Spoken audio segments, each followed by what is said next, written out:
Merci de votre présence ce soir pour la soirée Isole-toi mais pas tout seul. Donc je me présente, moi c'est Sébastien Baudin, je suis chargé de mission éco-construction au Parc naturel régional Loire-Anjou-Touraine. Donc ma mission c'est justement de conseiller les particuliers et les collectivités dans des projets de rénovation énergétique du logement ou de bâtiments en général. Donc ce soir justement on va parler de Isole-toi mais pas tout seul. C'est un dispositif qu'on a lancé au niveau du parc au mois de novembre 2016. Donc je vais vous présenter en quelques mots ce que c'est qu'Isole-toi mais pas tout seul. Et puis après, on aura justement des fournisseurs et des artisans qui vont vous présenter leurs produits et leurs métiers en fait. Donc des produits comme Isocell qui présentera la ouate de cellulose, Steco qui présentera la fibre de bois, Biofib, donc des matériaux à base de chanvre, et Saint-Astier, donc un fournisseur de chaux qui rentre dans les mélanges chaux-chanvre et toutes les rénovations de tuffeau en général. Et après, on aura aussi des artisans, donc les établissements Gouas, Archimbaud, VPCR, qui utilisent les matériaux biosourcés dans leur rénovation, et qui vous parleront aussi de leur métier et surtout des chantiers participatifs qu'ils peuvent faire au cours des mises en œuvre de rénovation.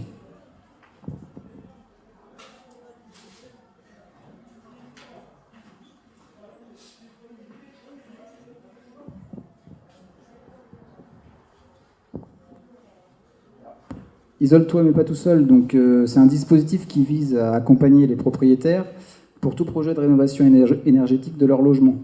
C'est-à-dire qu'on est là en fait du premier contact jusqu'à la réalisation des travaux. C'est-à-dire qu'on vous conseille et puis après donc on vous donne quelques pistes pour faire des travaux de qualité avec des artisans locaux et des matériaux biosourcés. Alors donc, pourquoi rénover son logement? Alors le premier critère, c'est pour faire baisser ses factures d'énergie. Donc un bâtiment bien isolé, effectivement, on consomme beaucoup moins de chauffage, donc on fait baisser les factures d'énergie. Pour améliorer le confort du logement, donc quand on isole, justement, on se sent mieux. Enfin, on a une sensation de chaleur qu'on n'a pas si le bâtiment, si on est à même la pierre ou à même le béton. Pour augmenter la valeur du bien. Un bien immobilier sera vendu plus cher s'il est isolé, de plus en plus d'ailleurs, puisque on sait que justement les énergies augmentent, enfin, le prix des énergies augmente. Du coup, une maison bien isolée, aujourd'hui, sa valeur elle est supérieure à une maison mal isolée. Alors, isole-toi mais pas tout seul, donc c'est tout d'abord profiter d'un conseil personnalisé. C'est-à-dire qu'on vient chez vous, c'est l'avantage de ce dispositif, on vient chez vous pour justement regarder l'état du bâti, savoir comment il est fait, comment il est orienté, quel type de menuiserie vous avez, qu'est-ce que vous avez comme isolation. Donc on part en fait d'un état des lieux, on regarde tout ça. S'il y a besoin de faire des plans, on fait quelques plans, parce que souvent on nous demande aussi un aménagement de combles ou d'autres types d'aménagements, ce qui fait que ça permet de bien visualiser après les travaux en fait. Isole-toi, c'est aussi donc participer à son chantier, c'est-à-dire que on vous propose de travailler aux côtés de l'artisan, c'est-à-dire que vous allez faire un devis avec un artisan et on va regarder justement ce que vous êtes en mesure de faire et vous allez pouvoir le faire aux côtés de l'artisan, ce qui fait que ça fait baisser la facture déjà et puis ça crée du lien donc entre vous et l'artisan. Vous allez pouvoir justement discuter, apprendre à faire des choses que vous n'auriez pas fait si vous n'aviez pas fait une rénovation dans le cadre d'Isole-toi. Alors ça permet aussi de gagner en autonomie. Donc les chantiers faits avec Isole-toi, on vous forme en fait, vous êtes formé gratuitement, on organise des formations aux côtés des professionnels. Du coup, vous pouvez reproduire en fait l'action, la mise en œuvre de matériaux après avoir fait votre propre chantier. Vous êtes formé sur des techniques de qualité.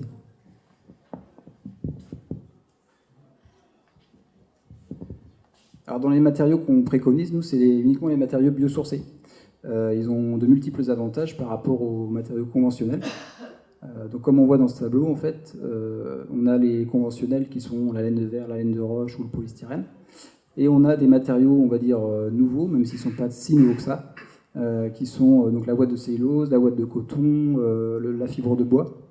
Donc aujourd'hui, en fait, ces matériaux-là naturels, ils ont des tarifs compétitifs. Comme on le voit, donc là, on est sur les mêmes tarifs quasiment que la laine de verre ou la laine de roche.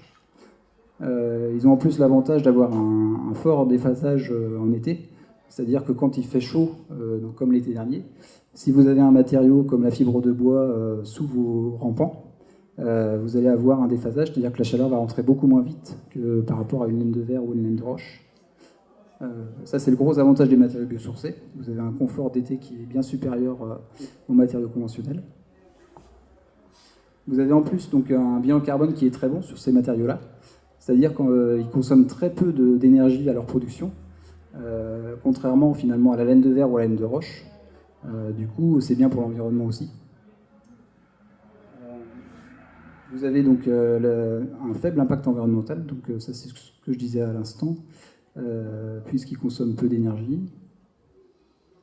Et ils permettent de faire respirer des parois. C'est-à-dire que sur notre territoire, comme on est sur un territoire où il y a beaucoup de bâtis en tuffeau, il est proscrit d'utiliser par exemple des matériaux comme le polystyrène, qui est un matériau qui respire très peu, enfin pas du tout d'ailleurs, puisque le tuffeau, lui, il a besoin d'un matériau respirant à côté pour faire évacuer l'humidité qui pourrait rester dans le mur en fait. C'est pour ça qu'on recommande beaucoup plus les matériaux tels que la fibre de bois, la ouate de cellulose ou le chanvre pour laisser respirer le tuffeau qui est derrière.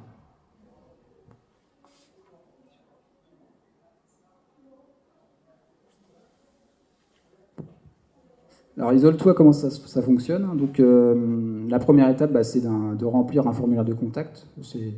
Justement, j'ai des formulaires ici qui peuvent vous intéresser. Donc, on prend rendez-vous à l'aide de ce formulaire. Je viens chez vous, en fait, pour faire un petit diagnostic qui va durer 1 heure, 1 heure et demie. À la fin de ce diagnostic, donc, je repars avec des éléments qui vont me permettre de faire une petite étude, un rapport, en fait. Ce rapport, je vous l'envoie. Donc, ça contient des éléments techniques, en fait, de mise en œuvre de matériaux, des coûts de matériaux, quelques plans, des noms d'artisans locaux. Ensuite, donc, vous allez pouvoir vous-même organiser votre chantier, donc faire appel à des artisans locaux, commander les matériaux. Alors, l'avantage d'Isole-toi, c'est aussi qu'on organise des groupes qui vous permettent de commander les matériaux justement de façon groupée et du coup de faire des économies importantes sur les matériaux. Là, on a le cas justement sur le Maine-et-Loire où on vient de former un groupe qui va donc à la fois se former et faire une commande de matériaux donc, prochainement. Donc c'est un avantage assez intéressant du dispositif. Et donc, comme je vous disais, le chantier, donc, on va vous accompagner pour que vous puissiez travailler aux côtés de l'artisan. Donc on va organiser une formation au préalable et vous allez pouvoir faire le chantier aux côtés de l'artisan local qualifié.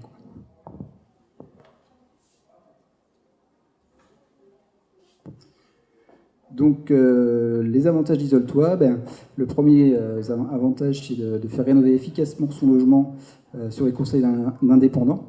Nous, en fait, le parc naturel régional est un service public, c'est-à-dire qu'on n'a aucun intérêt à mettre tel ou tel matériau. On va faire un conseil complètement indépendant. On va donc développer l'artisanat local le plus proche de chez vous. On ne souhaite pas faire intervenir des artisans qui viennent de centaines de kilomètres de chez vous, sur des matériaux biosourcés, donc matériaux naturels qui ont, comme je le disais, de multiples avantages. Et en même temps, ça vous fait gagner en expérience puisque vous allez bénéficier d'une formation avec un artisan qui va vous apprendre les bons gestes et faire des chantiers de qualité. Donc voilà pour Isole-toi. Donc si vous êtes intéressé, vous remplirez un formulaire. On prendra contact justement pour un rendez-vous qui pourra se faire dès la semaine prochaine. Et puis après, justement, vous bénéficierez des conseils et puis vous aurez quelques artisans qui pourront vous aider à faire votre rénovation. Donc si vous avez des questions, alors on pourra justement en discuter après les présentations des fournisseurs. Après la soirée. Voilà. Donc là, maintenant, je vais faire appel à Cathy pour la présentation du matériau ouate de cellulose. Donc Cathy qui travaille pour Isocell. Bonsoir à toutes et à tous. Donc merci d'être ici ce soir. Merci à Sébastien de nous convier à la 2e édition d'Isole-toi. je vais vous présenter, je vais vous parler de la ouate de cellulose Isocell.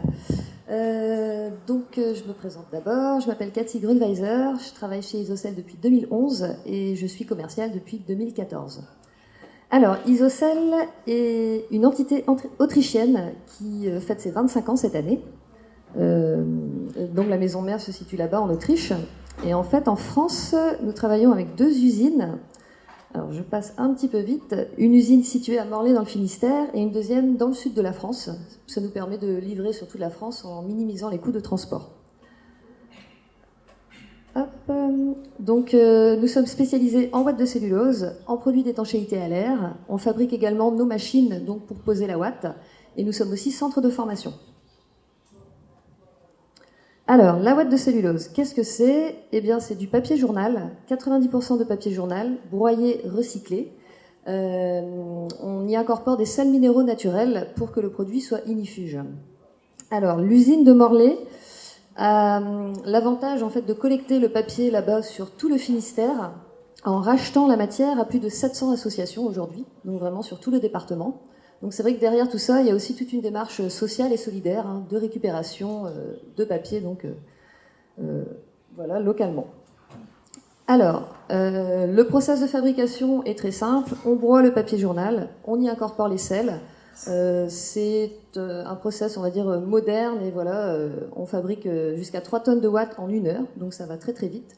On ne produit pas de déchets, à part les agrafes qui sont captées au passage, donc les agrafes des journaux, que bien sûr ne se retrouvent pas dans la matière à la fin. Vous voyez ici à droite la meule en fait qui broie la matière et donc on incorpore les sels directement à la fibre de cellulose qu'on extrait du papier journal. Alors, ici donc pourquoi c'est un produit écologique ? Déjà parce qu'on recycle déjà du papier journal. Ici on voit qu'on consomme en fait 3 fois moins d'énergie grise que pour la fabrication de laine de verre par exemple. Et bien sûr encore moins pour tout ce qui est polystyrène expansé et extrudé. On soumet la matière à tout un tas de tests au quotidien ou des tests hebdomadaires pour s'assurer de garantir toujours la même qualité de produit, puisque nous avons 2 avis techniques et un ACERMI, donc le CSTB bien sûr nous surveille et nous sommes tenus de fabriquer toujours la même qualité de matière. Voilà, ce sont différents tests que l'on fait sur le produit, la réaction au feu notamment, puisque nous avons un classement au feu, donc évidemment il ne faut pas que le papier, que la ouate de cellulose brûle. Donc nous répondons à toutes les obligations et les normes en matière de réglementation, avec, comme je vous l'ai dit, avis technique et ACERMI. Je passe un peu vite. Je vais maintenant vous présenter tous les avantages donc, de la ouate. Alors, la première chose, c'est la faible conductivité thermique. Donc on a un lambda pour la ouate en soufflage ouvert de 0,039. Cette faible conductivité en fait empêche le transfert des calories vers l'extérieur. Donc la ouate va vous empêcher les déperditions de chaleur en hiver et va aussi protéger de la chaleur en été. Je vais en parler un petit peu plus loin. Gros avantage aussi de la ouate, c'est son potentiel d'absorption de l'humidité de l'air. C'est vraiment la fibre de cellulose en elle-même qui absorbe l'eau, enfin l'humidité, jusqu'à 20% de son poids. Donc c'est vrai que ça, par rapport à des laines minérales, les laines minérales se dégradent au fil des années puisqu'elles subissent les transferts d'humidité. Et comme la fibre minérale n'absorbe pas l'humidité, les produits en général finissent par pourrir, par s'affaisser. On n'a pas ce genre de problème avec la ouate, puisque vraiment elle résiste, on dit qu'elle est garantie plus de 50 ans. Si la mise en œuvre est bien faite, bien entendu. Donc la protection contre la chaleur, il y a plusieurs paramètres en fait. Donc c'est vraiment la nature de la fibre en elle-même qui a ce potentiel. La capacité thermique massique, par exemple, c'est le potentiel de la fibre à emmagasiner de la chaleur. Donc elle va stocker de la chaleur. On va le voir aussi par rapport à la réaction au feu. Et donc je vais vous montrer après dans le schéma suivant le déphasage. Donc le potentiel du matériau à ralentir en fait les transferts de calories. Donc le déphasage est très intéressant. Ça veut dire que l'onde de chaleur va mettre jusqu'à 11 heures à traverser une paroi ou donc un plancher de comble isolé en ouate de cellulose. Là où la laine de verre, par exemple, va s'arrêter à 6 heures. La ouate est aussi un isolant phonique. Donc, comme on pose le matériau en vrac, ça a l'avantage d'aller se loger, on va dire, dans tous les interstices de la construction. Ça crée comme un matelas, en fait, voilà, qui va atténuer le passage des ondes de bruit. Nous sommes aussi A+ en qualité de l'air intérieur. Donc là, c'est aujourd'hui très important, puisqu'il faut savoir que l'air intérieur est jusqu'à 10 fois plus pollué que l'air extérieur. Donc c'est vrai que voilà, la ouate n'émane aucune particule nocive pour la santé, donc pas de cove. Et voilà, aujourd'hui, je pense que tout le monde se soucie vraiment de ça par rapport à voilà, tout ce qui nous entoure. Donc voilà, A+ en qualité d'air intérieur. Donc le produit ne brûle pas.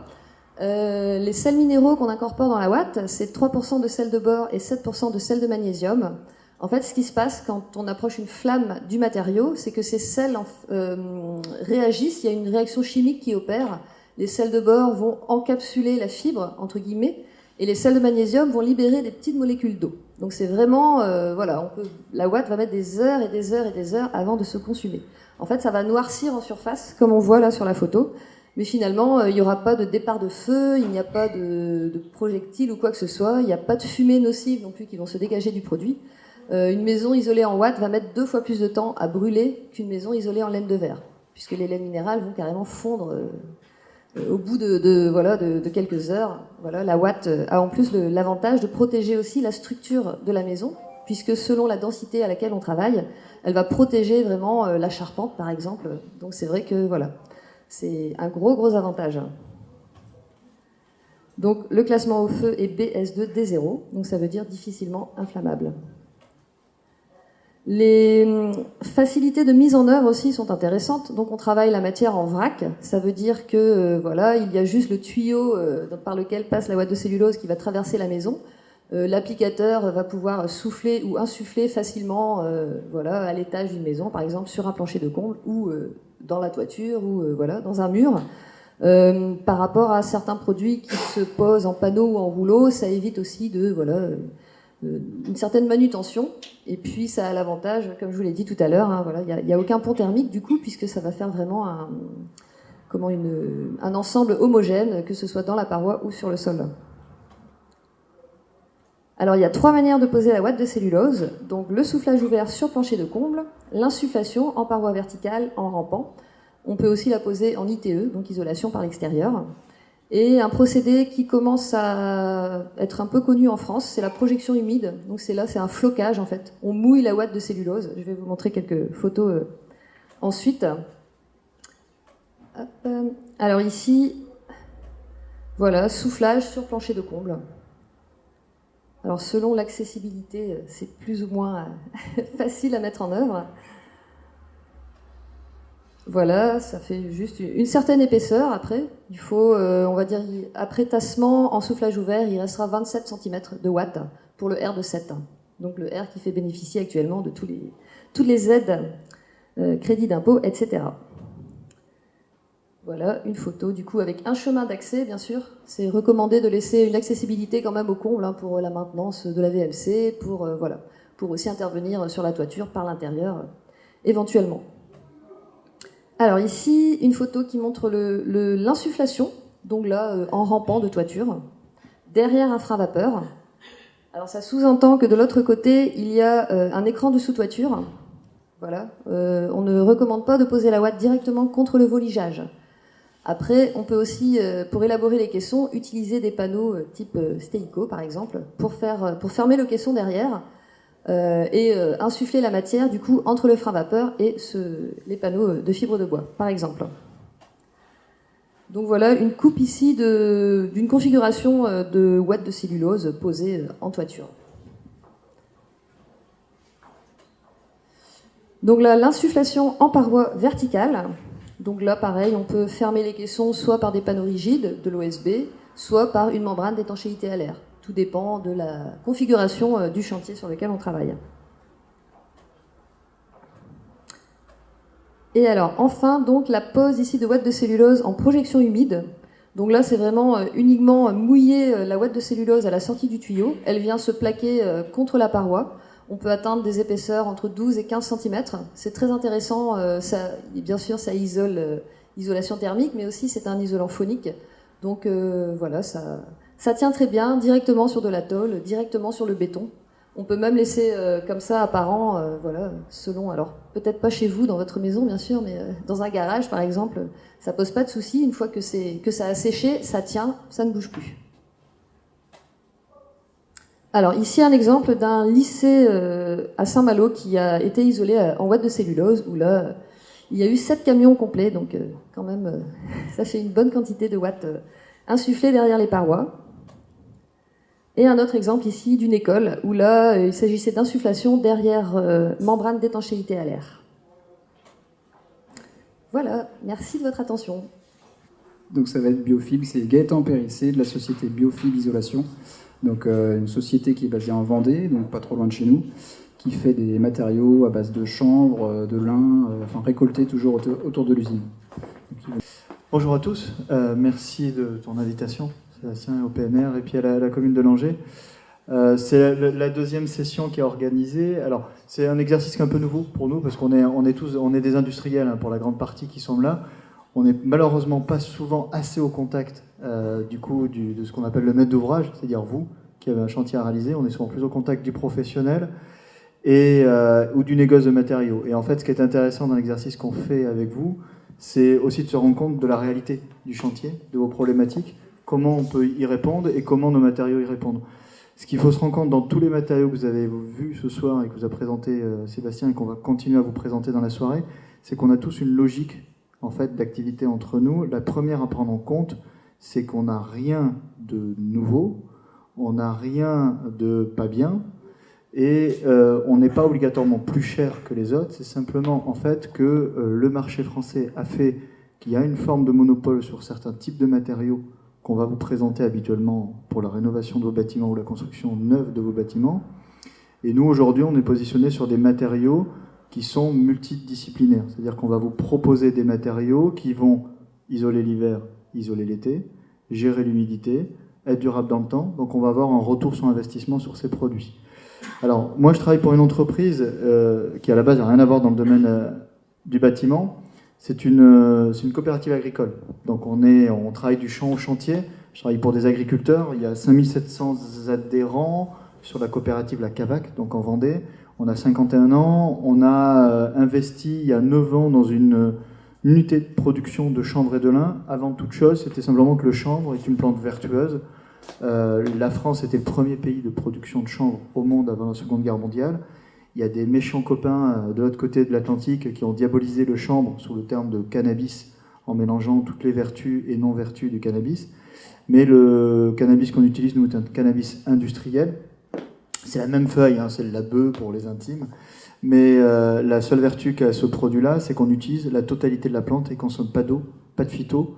Donc on la sème là au mois de mars, on la récolte au mois de septembre, et l'agriculteur n'a jamais été dans le champ pendant ce traitement-là. Et quand on va remettre de l'orge ou du blé sur ces parcelles de terre, c'est aux alentours de 40-60% de traitement phyto en moins et 15 à 20 points de rendement supplémentaire sur le blé ou l'orge, tout simplement parce qu'on a redonné de la vie à la terre en laissant la terre se reposer. Donc on est sur un cercle vertueux. Ensuite, après la plante, on a fait la R&D avec John Deere, donc on récupère la graine, ça part chez nos confrères en Bretagne, Chauzachennes, on fait des produits agroalimentaires dans le domaine des laits végétaux. La paille, ensuite, on va avoir 3 produits qui en sortent quand on casse cette fibre. On va avoir une poussière. Alors, bon, il y a des gens déjà ici dans la salle qui ont déjà visité dans les professionnels l'usine. Je peux vous inviter aussi également à venir la visiter en Vendée. Mais on va attaquer sur les gammes de produits pour se rendre compte de l'intérêt du chanvre et du lin. Quand on casse cette fibre de paille, on va avoir 3 produits qui sortent. Un premier, c'est la poussière. On le conglomère, on en fait des granulés d'égalisation sol. C'est-à-dire qu'au lieu d'avoir l'habitude de faire une chape liquide quand vous avez du carrelage à poser, il faut savoir qu'aujourd'hui, on peut faire des chapes, ce qu'on appelle sèches. On va mettre des granulés au sol, on met des plaques d'OSB ou d'une marque qui s'appelle Fermacell par-dessus, et on va de suite pouvoir poser du carrelage ou du parquet dessus. Ce produit sera acoustique, on n'a pas de rajout d'eau dans la maison, et on peut récupérer des différents niveaux de hauteur. C'est le produit que vous avez en bas à droite. J'ai quelques fiches techniques après sur le stand à vous présenter. Deuxième produit, quand on va casser la fibre, c'est la chaîne vote. Alors c'est intéressant qu'il y ait mon confrère de chez Saint-Astier qui est une des plus belles entreprises de chaux en France, qui est en Dordogne, qui va présenter après les gammes de chaux. Mais on mélange la chènevotte avec de la chaux. Donc on est dans une même association qui s'appelle Construire en Chambre, qui valide les liants chaux avec les agrégats chènevotte. La chènevotte, c'est une petite écorce. Alors c'est pas comme le bois, on n'est pas en périphérie. On est au milieu de la fibre, on s'éclate, et on pourrait en fait se prendre une correspondance à polystyrène naturel, en fait. Et l'intelligence de ce mélange avec la chaux, c'est de l'intelligence, en fait, de regarder ce qui tient le mieux depuis plus de 2000 ans, depuis plus de 1500 ans si on va à Rome, au Capitole, si on prend un joli dôme qui fait 40 mètres de diamètre, si on prend le pont du Gard, c'est que tout simplement, on a toujours mélangé du végétal avec des agrégats minéraux et des ciments, base argile, etc., et maintenant avec de la chaux, et on est capable de faire des ciments, des bétons, des enduits. Sauf que le gros intérêt de ces gammes de produits-là, c'est qu'on est perspirant. Donc, dès qu'on va être raccroché à une construction en tuffeau, à une base bois, on va laisser respirer la base en pierre et la base en bois, on va venir se restructurer, et on pourra avoir une finition, si on est à l'intérieur, en argile. Un bel applicateur d'argile qui va vous faire une petite présentation tout à l'heure, entre autres. Ou si on est en extérieur, avoir une finition chaussable, et le bâtiment en lui-même, quand il sera fini, personne ne sait qu'on a travaillé avec un bâtiment entièrement perspirant. Ce qu'il faut se rendre compte sur ce type de matériau-là, quand vous rentrez dans une maison qui est isolée avec ce type de mortier, vous avez la même, en plein été, les mêmes sensations de bien-être que quand vous rentrez dans le château de Langeais, vous avez des murs de 1,20 m en tuffeau, c'est-à-dire une gestion de l'humidité, où il fait bon, et vous vous sentez bien dans la maison. Troisième produit, quand on casse la paille, c'est la filasse. Et en fait, la filasse, elle est connue dans le cordage marin, elle est connue dans les cordages des nous, des bateaux qui vont aller sur la Loire, tout simplement parce que cette filasse-là est ultra solide, elle est creuse, et le gros intérêt qu'on va avoir, c'est qu'elle est antimite, antithermique, naturelle, et les rongeurs ne l'attaquent pas. Alors, avant nous de partir dans le domaine de l'automobile et anciennement du tissage, on travaille aujourd'hui avec le milieu, donc pour le milieu du bâtiment, on travaille avec le milieu automobile. En ce moment, on est en train de capitonner l'intérieur des Alfa Romeo Giulietta et on travaille avec le groupe BMW et Mercedes en capitonnage intérieur des véhicules. Ça tient le chaud, ça tient le froid, pas d'émanation, pas de dilatation, et les produits ont des capacités, en plus de thermique, de phonique. Donc on a créé une gamme que vous voyez à gauche, enfin à droite là, sur l'écran, où on est sur des produits base souple. Donc on va travailler ces produits-là exactement de la même manière que les autres produits souples que vous avez dans le marché, sauf que vous n'aurez pas besoin de masque et de gants pour les poser, parce qu'ils ne sont pas allergènes. Très peu de poussière sur chantier. Ils sont spongiformes, donc ils vont récupérer les formes. Et vous allez pouvoir passer tout ce qui est gamme technique, ainsi de suite, derrière, donc pour créer une maison contemporaine. Sur les gros arguments qu'il faut retenir, alors ça c'est notre produit phare, le Biofib Trio, c'est du chanvre, du lin et du coton. On a les avis techniques, donc on correspond à ce que vous apporte aujourd'hui Isole-Toi, mais pas tout seul, sur le principe aussi d'aide, c'est-à-dire qu'on correspond à une décennale d'artisans parce qu'on a les avis techniques, et ce produit les a. Sur les gros arguments qu'il faut retenir, alors s'il y a besoin de documentation, vous retrouvez ces arguments là-bas, mais c'est longévité du produit, fabrication française, on a une matière qui est renouvelable annuellement, on est un bâtiment non allergène, c'est-à-dire qu'on répond aujourd'hui à la construction des crèches, donc c'est un produit qui est non émittif au travers des parois. Et surtout, ce qui est très important, c'est qu'aujourd'hui, tous les isolants et tous les produits que vous avez ici, ils ne font pas qu'isoler. Donc on ne s'arrête pas que l'hiver, dès qu'il fait chaud, on arrête de travailler. Non, nos produits vont travailler toute l'année. Ce qui fait qu'on va apporter un confort hygrométrique et un confort du coup de déphasage qu'on a déjà vu avec ma collègue tout à l'heure. Il y a une chose qu'il faut vous prendre en compte, c'est qu'aujourd'hui, quand on parle d'isolation dans une maison, on met un produit qu'on ne connaît pas, et qui va disparaître. Souvent, moi je compare ces jolis produits jaunes à de la barbe à papa. On a pris un produit, on l'a explosé à haute température, c'est ce que fait aujourd'hui nos chers confrères dans différentes usines en France, et après on le met en nappage. Ce produit-là, quand vous devez refaire l'isolation de votre maison alors que l'isolation a 20 ans, c'est pas que l'isolant s'est tassé, c'est tout simplement que le produit est redevenu ce qu'il était à la base de la poussière. Rien de plus, lié aux altérations du temps, etc. Nous, on est parti simplement d'une idée, c'est que vous, moi, on est tous habillés de façon différente, on n'est pas tout nus dans l'assemblée, sinon ça serait peut-être un peu bizarre. Ça sera peut-être à essayer pour la troisième, on verra pour parler de chaleur et si on est bien isolé dans le bâtiment. Le gros intérêt qu'il y a, c'est qu'on se réfléchit simplement à tous les habits qu'on a sur notre corps. Tous nos habits ont une base végétale ou animale.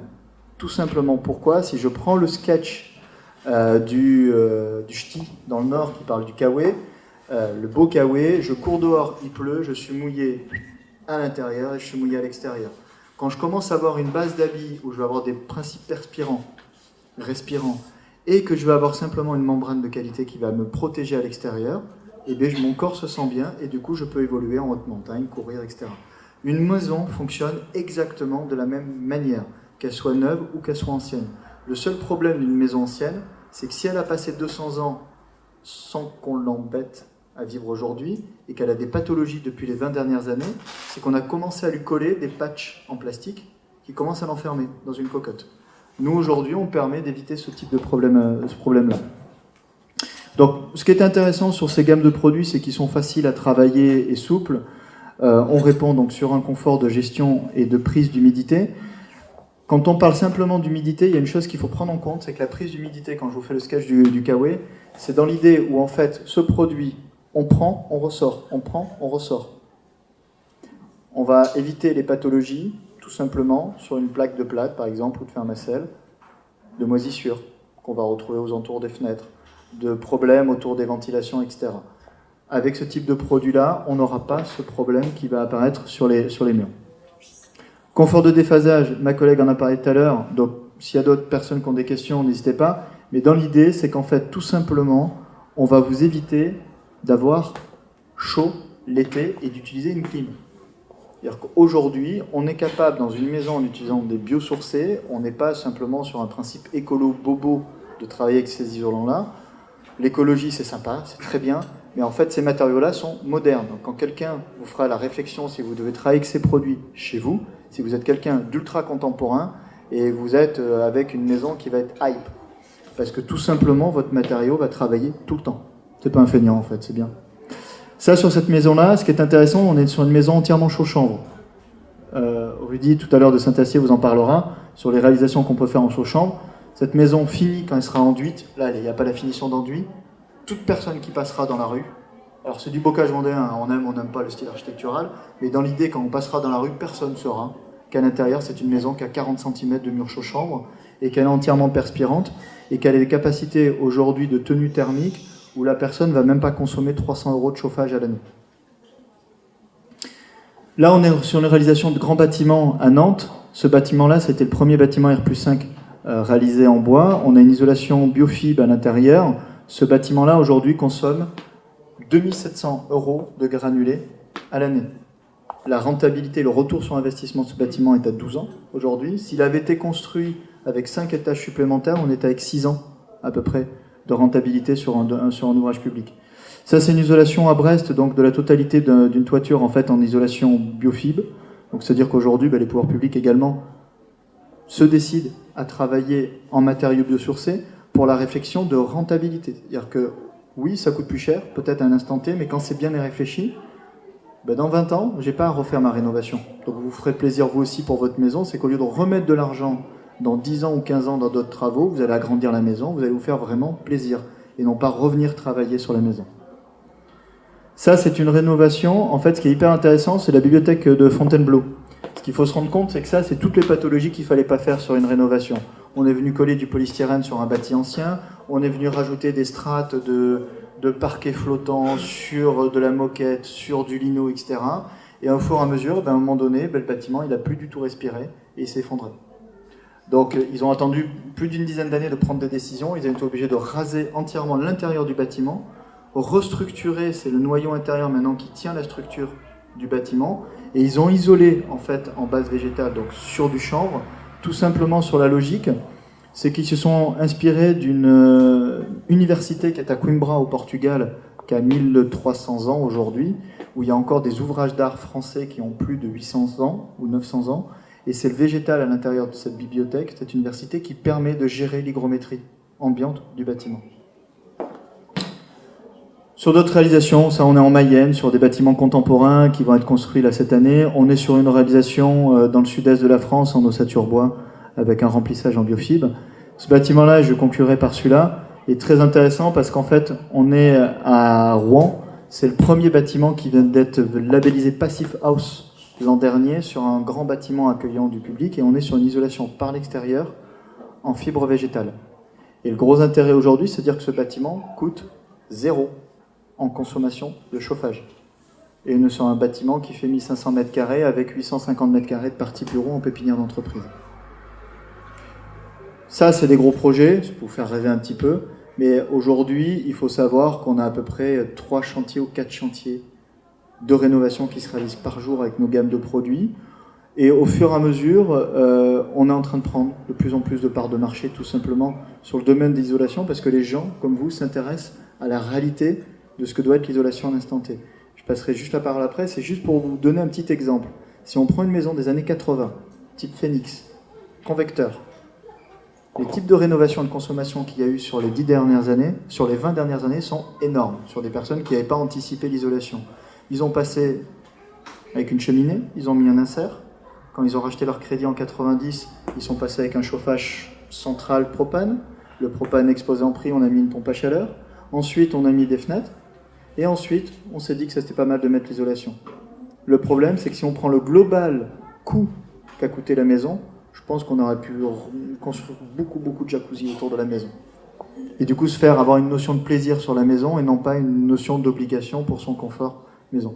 Sur ces types de produits-là, vous aurez ça en plus. Je laisse la parole, du coup. Merci à vous.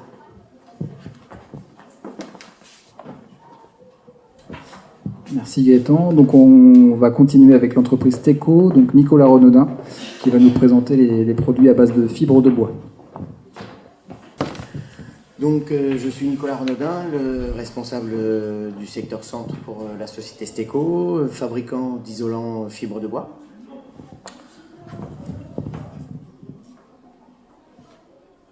Donc voilà, Steco est présent à peu près partout dans le monde. Pour l'Europe, le siège est à Feldkirchen en Allemagne, à côté de Munich. Rapidement, hein. En France, le bureau est à Brumath, à côté de Strasbourg. Et pour l'Angleterre, c'est Londres. Les 3 autres diapos sont les usines. Donc, pardon. Les trois autres diapos sont les usines. Une à Casteljaloux, entre Bordeaux et Agen. Les 2 autres en Pologne.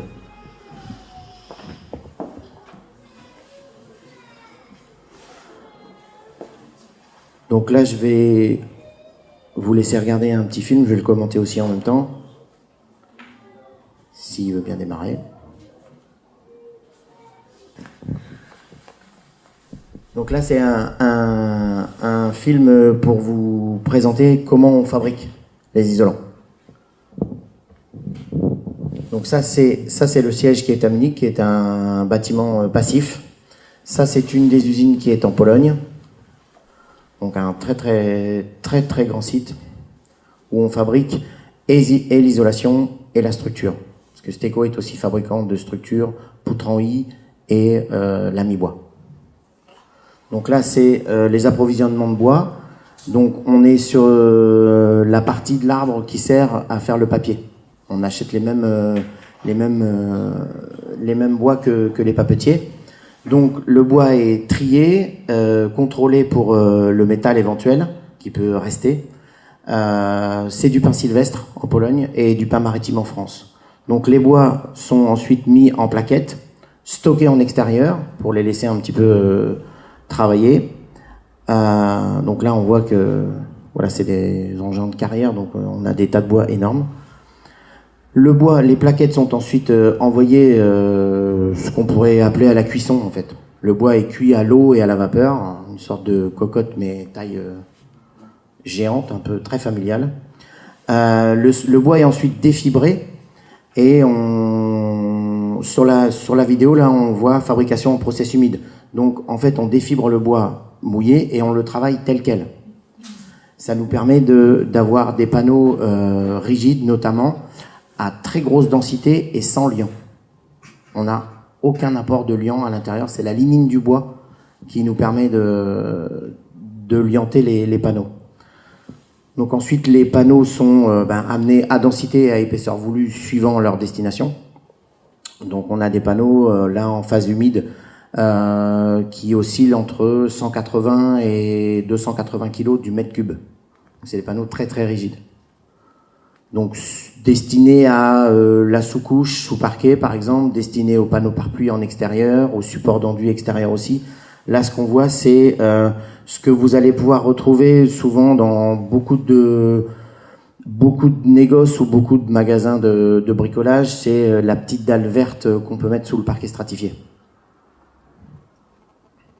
Donc il y a tout le, vous voyez, donc on voit tout le processus de fabrication, de séchage, de contrôle. Ensuite, on va voir tout le processus de découpe. Ça, c'est des choses qui sont assez classiques.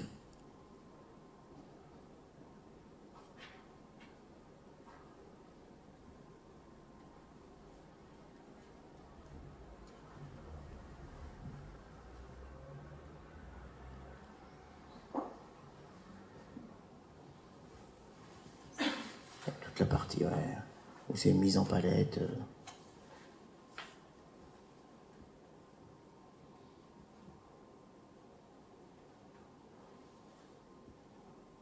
Donc c'est séché, c'est pas cuit, c'est séché pour évacuer un maximum d'humidité. Au même titre que mes petits camarades, tous les isolants Steco sont absolument pas. On ne craint pas l'humidité, on la fuit pas, on la gère très très bien, que ce soit sur le semi-rigide ou les rigides. On participe énormément à la gestion de l'hygrométrie dans la maison. C'est ce qui amène souvent un confort. En fait, on a des sensations de plus chaud. En fait, c'est souvent des sensations de plus sec. Et c'est bien plus agréable. C'est plus facile de chauffer une maison quand elle est bien plus sèche, pardon.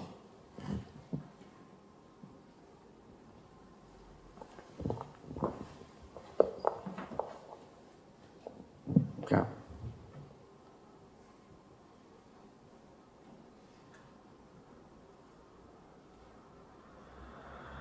Donc, comme le faisait remarquer aussi Gaëtan, il faut savoir qu'on n'est pas... On peut être considéré par les fabricants d'isolants minéral comme un peu des excentriques, mais on est des vrais industriels dignes de ce nom. On a tous des usines qui n'ont absolument pas à rougir, des volumes qui n'ont pas à rougir de tous nos confrères fabricants de polystyrène ou fabricants d'isolants minéral.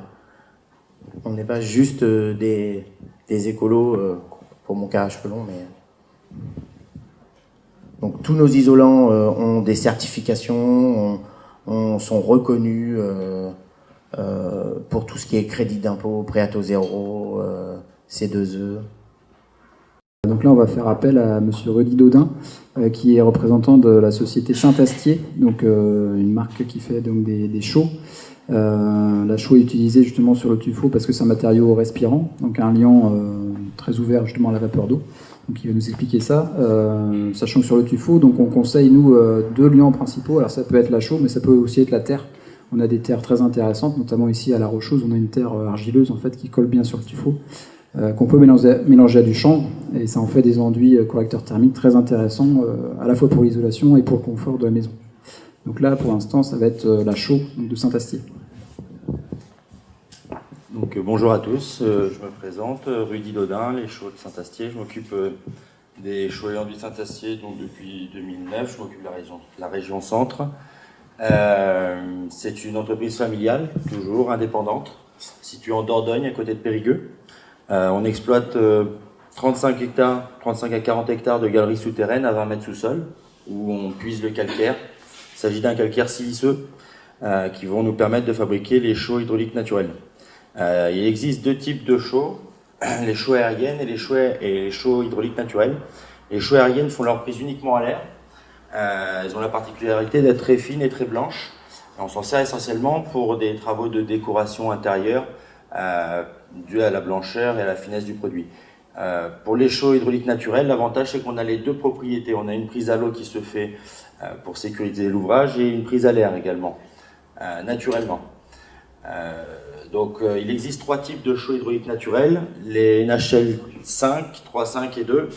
5, 3, 5 et 2, c'est les résistances mécaniques des produits. Plus on est élevé, plus on est résistant.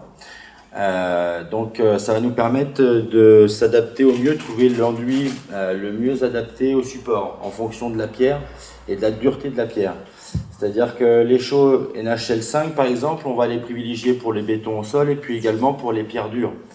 Tandis que pour le tuffeau, par exemple, on va privilégier essentiellement les NHL2 qui sont faiblement hydrauliques. Puisque si on met un matériau trop résistant sur un support tendre, au moment où le matériau va faire sa prise, il risque de s'arracher au support. Donc en utilisant une NHL2 sur un produit faiblement hydraulique, sur un support tendre, on va pouvoir adhérer correctement au support.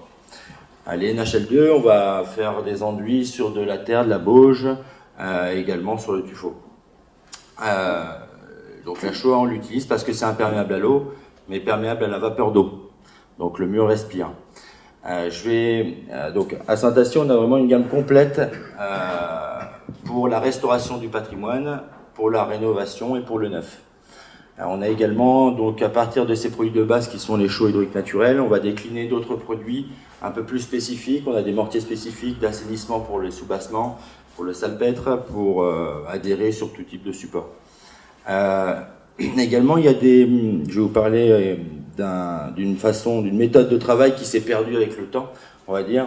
Parce que quand on parle de restauration du patrimoine, c'est restaurer avec les mêmes matériaux et les mêmes méthodes qui ont été utilisées à l'époque de la construction du bâtiment. Et il y a un siècle et demi, le ciment n'existait pas. Donc on faisait les bétons au sol à la chaux. Et aujourd'hui, on a tendance à mélanger, à faire les mêmes choses que l'on fait dans le neuf en restauration.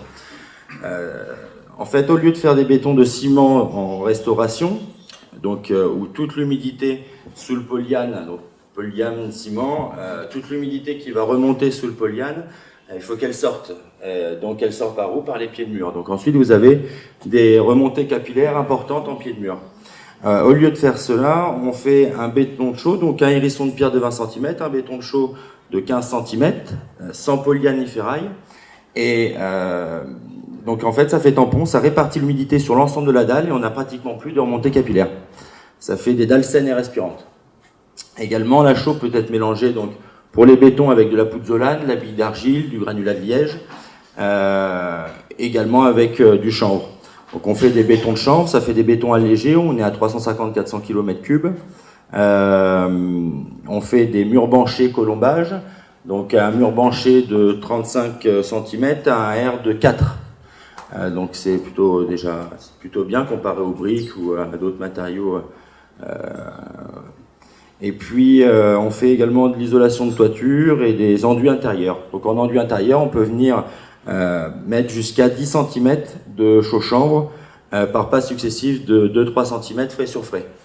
L'avantage, c'est qu'on va renforcer l'inertie du mur et également ça a un fort pouvoir hygrométrique. Donc ça va réguler l'humidité dans l'air.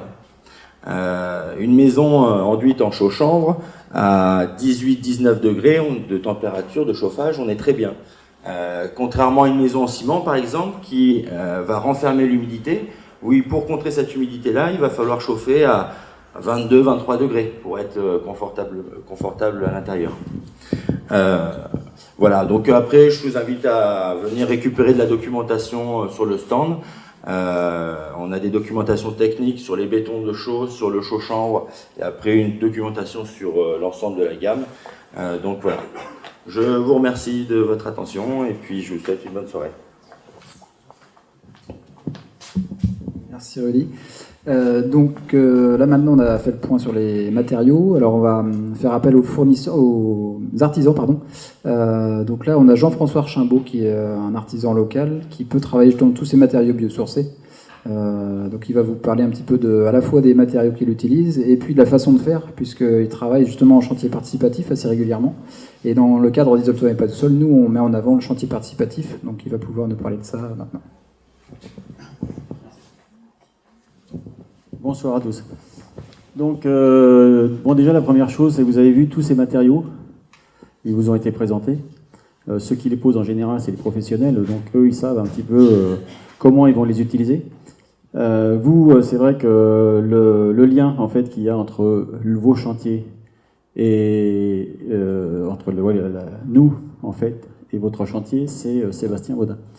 Donc Sébastien, lui, il faut bien vous penser que son rôle, c'est de venir chez vous, parce que vous avez sans doute un problème, si vous êtes là, c'est que vous avez sans doute un problème d'isolation. il va venir chez vous, il va déterminer exactement quel est votre problème, et ensuite, par rapport à votre problème, il va vous proposer plusieurs artisans pour faire votre chantier. Ou si vous voulez le faire tout seul, vous pourrez le faire tout seul, mais en fait, son rôle, c'est surtout de vous aider à régler en fait un problème d'isolation souvent, problème de la maison. Voilà, donc moi, ce que je peux dire, moi, c'est que je travaille avec ce procédé-là, Isole-toi pas tout seul, depuis déjà quelques mois. Donc on fait des chantiers participatifs, en fait, on vous accompagne. Quand on est sur le chantier, on essaye de mettre en place des chantiers et on essaye de les faire avec vous. D'abord pour un problème de coût, et puis surtout pour un problème de compréhension. Hein, ça vous permet de savoir exactement ce qu'on va mettre à l'intérieur de votre maison. Voilà. Alors donc après, artisan local, je pense que le plus gros artisan local ici, c'est plutôt toi, Francis. Hein, donc lui, Francis, lui va travailler sur toute la partie, je dirais, maçonnerie de la maison, entre guillemets, hein, isolation. Donc on a parlé du chanvre. Alors voilà ce que je voulais dire par rapport aux matériaux, c'est que les matériaux, donc le gros avantage de ces matériaux-là, quand on travaille sur une maison, on ne travaille pas forcément avec un matériau ou un autre matériau. On peut travailler des fois avec plusieurs matériaux. Là, Francis, lui qui travaille sur la partie plutôt maçonnerie, il travaille aussi énormément sur la partie chaud-chambre. Donc là, c'est un des spécialistes d'ailleurs de chaud-chambre, hein, je peux le dire. C'est vrai. Donc tout ce qui est au niveau du plancher. Après, si jamais on travaille sur un comble perdu, un comble perdu, c'est un grenier dans lequel on n'ira plus. C'est un grenier dans lequel on ne va pas pour ranger des affaires. Comble perdu, c'est souvent dans les maisons avec des charpentes américaines, hein, qui ne sont pas aménageables. Donc tout ce qui est comble perdu, c'est ce qui est non aménageable. Donc là, on utilisera plutôt de la ouate de cellulose soufflée. On peut souffler aussi d'autres matériaux, mais en général, on a plutôt tendance à isoler avec de la ouate de cellulose soufflée. Quand on va travailler en sous-pente, donc avec un grenier aménageable, là, on travaillera avec principalement du chanvre et de la fibre de bois. Hein, soit l'un, soit l'autre, soit les deux associés, parce que c'est vrai que l'avantage, c'est comme ils ont beaucoup d'avantages tous les deux, on peut travailler avec des matériaux associés, ça, il n'y a pas de problème. Et puis voilà, quoi. Donc, ce qu'il faut bien se rappeler, c'est que le lien, c'est Sébastien Baudin. Si vous avez quoi que ce soit, il ne faut surtout pas hésiter, ça marche très très bien.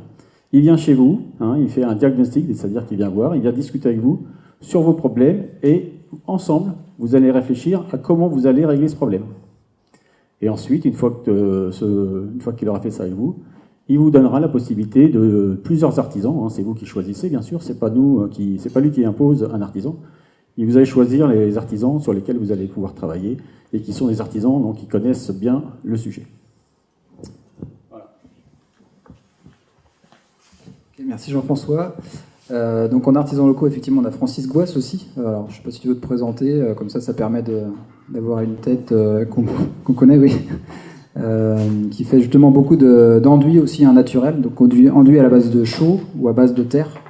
C'est des choses qui sont très intéressantes parce que justement ça apporte un confort thermique dans une maison, notamment en tuffeau. Merci. Bonsoir à tous. C'est vrai que ça fait un moment que je suis là. On n'est pas une grosse structure, hein. On est 6 ou 7, on est artisans. Pour nous, ce qui nous intéresse, c'est la compatibilité des matériaux. C'est essentiel. Tous ces matériaux qu'on voit là, sur le bâtiment ancien avant 48, parce que c'est ça qu'il faut bien faire la différence, c'est tout ce qui est avant 48 et tout ce qui est après. Parce qu'après 48, on est dans le semi-industriel. Et ce qui est quand même intéressant avec ces matériaux biosourcés, c'est qu'on peut quand même isoler. On peut quand même traiter le semi-industriel, et après 82-84, là on est sur l'industriel. Hein. D'ailleurs, les calculs des résistances thermiques sont beaucoup moins performantes après 48. Ça, c'est clair, net et précis. Hein. Je veux dire, le projet Battant, l'étude Battant qui a été faite par l'État, a été clair là-dessus. Après, ce qui est important, c'est le global aussi. Connaître comment fonctionne un bâtiment. Moi, ce qui m'intéresse, c'est on met des gens à l'intérieur d'un endroit, et il faut qu'on les accompagne, parce que on le faisait tout naturellement. Les gens, quand ils ont un budget, on fait un devis, on est au-dessus du budget. C'est souvent le cas. Hein. Rares sont ceux qui disent, bon écoutez, on peut y aller, on se lâche. Ça arrive, c'est très rare. Le but, c'est de dire, bah attendez, on va faire une hiérarchisation des travaux, et l'idée d'isole-toi, nous on le faisait déjà, mais ça n'existait pas encore. Donc on s'est dit, là, bah, l'idée, elle est plus que pertinente. Donc, le référentiel QFO existe, donc c'est quelque chose qui avait été fait par l'ancien architecte du parc, avec qui on avait travaillé aussi, puisque moi je suis dans le QFO, c'est une passion, la pierre, pour pouvoir la travailler, il ne faut pas le faire pour l'argent, parce que c'est très dur, c'est poussiéreux, la récompense du résultat dans le regard des clients. C'est ça qu'il faut penser, c'est qu'il faut des fois en faire moins, prendre le temps, parce que chaque cas est différent, et sur les 10 maisons qu'on va rencontrer, c'est jamais les mêmes. Donc, il faut prendre du recul. Il est toujours urgent de comprendre ce sur quoi on travaille, parce que on peut avoir, en allant trop vite, la surprise de se dire, bah oui, mais là, sur ce coup-là, peut-être que la chaux NHL2 qui va partout, on aurait peut-être dû mettre un peu plus on aurait peut-être dû la couper avec de la chaux aérienne, ou avec de la brique pilée, parce qu'on est dans un endroit très humide. Il y a beaucoup de techniques ancestrales qui sont pas connues. Les Romains en avaient été vraiment les professionnels. C'est les maîtres. Et quand on parle de Vitruve, Vitruve, c'est encore quelqu'un aujourd'hui qui pourrait donner des leçons, je pense, à 99% des artisans, des architectes et autres. Donc c'est ça, il faut essayer d'être humble dans un bâtiment ancien, ou moderne, ou semi-moderne, et on peut pas tout faire. Mais moi, je m'attaque pas à tout. Je sais qu'après 48, j'ai pas les compétences, et j'essaye de rester sur ce que je sais faire. Mais les clients qu'on accompagne, au fil du temps, vont comprendre la démarche de leur maison. Parce qu'en plus, l'intérêt, c'est qu'on va prendre le temps. Aujourd'hui, on veut un devis, on veut finir les travaux. C'est un vrai problème parce qu'il y a des temps de séchage avec certains matériaux que si on va trop vite, on veut les faire en hiver, on ne peut pas enduire par exemple en hiver, il y en a qui enduisent dehors en hiver. Je le dis, alors bien sûr, si on n'a pas un hiver rigoureux, tant mieux, ça passera, mais c'est pas ça, nos anciens ne travaillaient pas comme ça, ils travaillaient avec une logique, ils avaient construit toute cette logique dans le temps. Ils avaient regardé comment fonctionnaient les matériaux.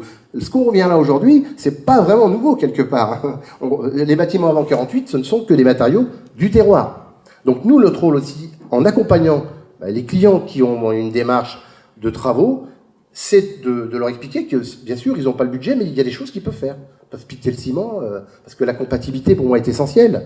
Et si vous faites une isolation, même le meilleur matériau, s'il n'est pas compatible, ça ne marchera pas.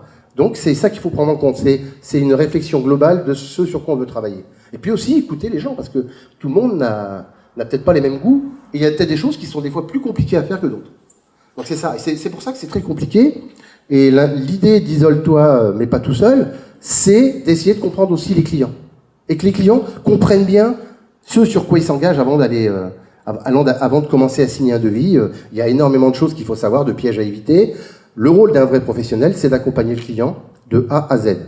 C'est ça l'idée. Et isole-toi, je trouve que ça représente vraiment l'évolution, je pense, des travaux des artisans qui voudront continuer, parce qu'on est de plus en plus nombreux, il y a des concurrences qui sont très tendues aujourd'hui, et il faut être de plus en plus technique, pointu, et pouvoir continuer à en vivre. Et donc, l'adéquation, isole-toi mais pas tout seul, je pense que c'est une des solutions d'avenir pour les clients parce que ça va les rassurer. D'ailleurs, ils auront un accompagnement et puis ils pourront vérifier que les artisans sont bien assurés, qu'ils savent faire, qu'ils sont bien formés et puis qu'ils sont à l'écoute surtout. Parce que c'est pas parce que vous savez travailler que vous n'aurez pas de problème.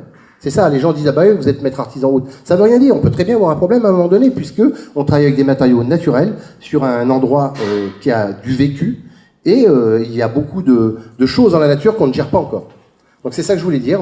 C'est une idée qu'il va falloir développer. Et c'est vrai que le parc, à ce niveau-là, a toujours une longueur d'avance.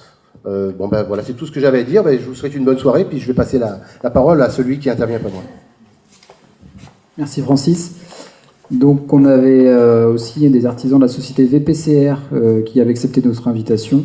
Alors je ne sais pas si vous voulez présenter votre entreprise ou après, comme vous voulez. Ça permet justement de connaître l'entreprise pour tout le monde. Bonsoir à tous.